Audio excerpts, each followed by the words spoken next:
In this tutorial, I'll be showing you how to set up and connect your Bose soundbar to your TV. So it's super straightforward. You will just require the power cord that runs from the soundbar to the power outlet, a HDMI cable or an optical cable that runs from your soundbar to your television, your Bose remote to control the speakers, and of course the Bose soundbar itself. So the first thing you'll need to do is make sure that the soundbar is positioned in front of the TV like so.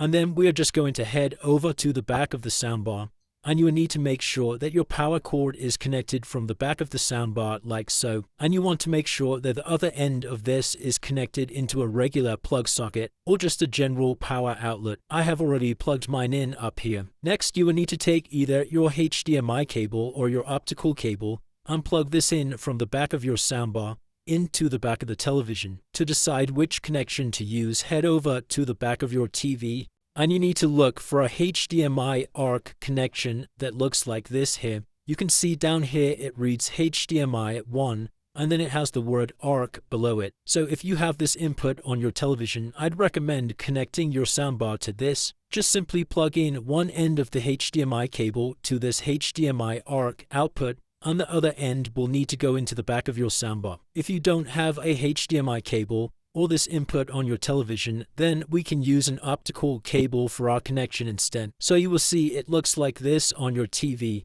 with the text digital audio output, and we're just going to take one end of our optical cable and align it up with this digital audio output port here. And once that's securely connected, we're then going to take the other end and connect it to the back of your soundbar. So once both our power cable and connection from the soundbar to the TV are correctly secured, then we can use the Bose sound speaker remote to power up the soundbar. Now sometimes this just comes on automatically, but this small green LED light in the left-hand side indicates that the soundbar is turned on. Now, once your soundbar is powered up and turned on, the only thing left to do is turn off our TV speakers. So to do this, you'll need to turn on your television and grab your regular television remote control. Head over to the settings page of your TV, and how you access these settings are different for every model of television. Sometimes you have a settings button directly on the remote. Other times you'll need to press the home button like so. And then from this home menu, I can just use the directional arrow keys to scroll over to settings, then come all the way across to all settings. Once you're in your settings menu, you'll need to come down to the sound tab.